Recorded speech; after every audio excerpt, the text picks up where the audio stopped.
Hi guys, we're going to use a federal statute to start our research off today. Thanks for watching. I'm putting in a federal statute here. When you type statutes into Lexis, you don't need to use the statute symbol. Lexis will read it either way, and you can run the search. Once we're here in our statute, we need to read it carefully and find the subsection that we need. And we find out that we need D1(4). That's important, so we're going to remember D1(4).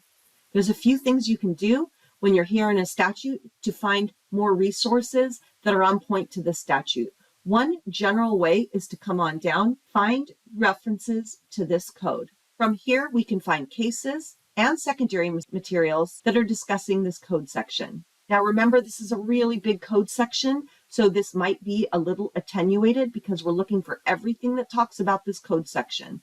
When we're in secondary materials, I want to narrow to treatises and guides, filter down to jurisdiction. I can use U.S. federal.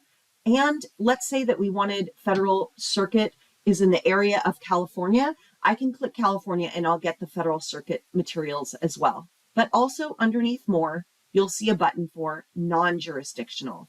This is a wonderful selection to make because we're narrowing to sources that Lexis have that aren't tied to a particular jurisdiction, but are also really helpful. Sources is another filter I like to use, so I can start to see the names of the resources that are populating in my results set, and I can immediately narrow to one of those books and just keep that one particular source in front of me and stay very narrowed to that source. Cases is another place I can come to find case law that talks about this statute. But because this statute is so big and it can be a little general, we might want to come back to the search bar and put in some search terms. Now, I realize this isn't the search that Chapman students need to do this semester, but use this as a guide. Maybe you put in the name of your act or some terms to discuss your legal issue, and you put in a really good fact that will help narrow the cases to something in the ballpark that gets the discussion around the cases that you need to be finding.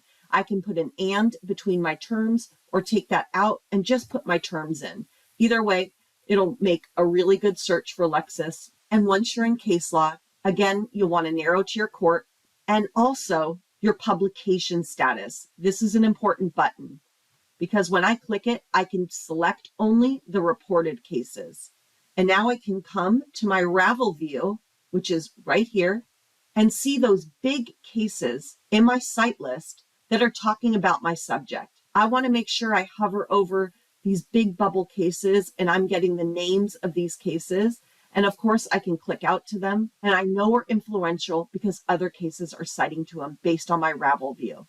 To get back to your general view, click the pie graph, and we're back in our regular case law view. Let's head back to the statute. Okay, so that's how we find references to this code section by using this button, but we can also come up here and click Notes of Decisions. This will bring you to a table of contents that discusses cases that further interpret this statute. We need to come through with a fine-tooth comb and find the section that has to do with our topic. Now, there may be a few of them, so whatever I see that looks on point, I want to click it and jump down and start reading those cases. And then I come back to see if anything else looks on point to me. To find cases that help talk about my specific issue. Lexis is bringing you the major cases that talk about each particular section listed. So know that our editors have chosen these because they're some of the ones that most people cite. Another way we can use a statute to find more is through Shepard's. These buttons up top are your Shepard's report talking to you. Shepard's is going to give you a list of everything that's ever cited your source, and our source is this statute. So we want everything that's ever cited that statute. Citing decisions will bring me to cases and agency decisions that talk about my statute.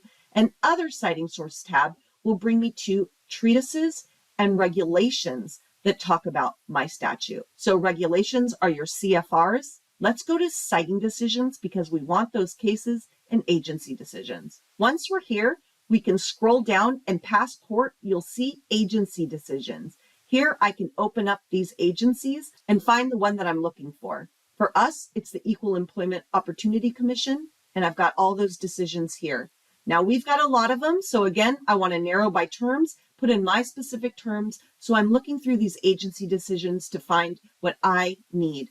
We've got another button here that's really helpful, and I want you to click it. It's called See Court Treatment of Subsections.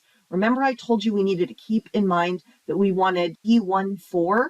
Well, now it's time to go in by subsection and find it.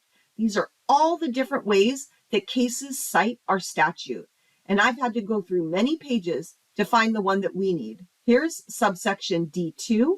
So we look above and we see D14, 92 cites to that. And we come up to just D1 and we've got 3,000 cites to it. So let's come into D1 and check out what's here. Now we know these are cases that talk about our specific subsection. So this is a really good list of case law. And of course, I can go to agency decisions as well and see what populates and find our Equal Opportunity Employment Commission narrowed to our subsection. These are all the cases that cite our subsection, so we make sure to put in our specific circuit. Once we put in our circuit, we want to scroll down to publication status and select reported. Now we're ready to enter in our specific terms and look through all the cases from our jurisdiction that cite our subsection that have our specific terms in it.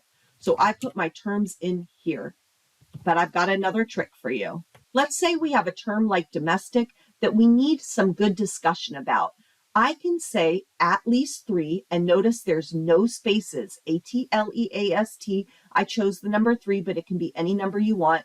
And that means whatever in the parentheses needs to be in my document at least 3 times. So I know there's some really good discussion about the term domestic because it's mentioned at least 3 times. When I narrow by this, I'm getting all the cases that have domestic in there at least 3 times that are reported and from my jurisdiction and that cite my exact subsection. So make sure to use this because you know it's a great way to get on-point cases that are relevant to your search. Thank you so much for watching.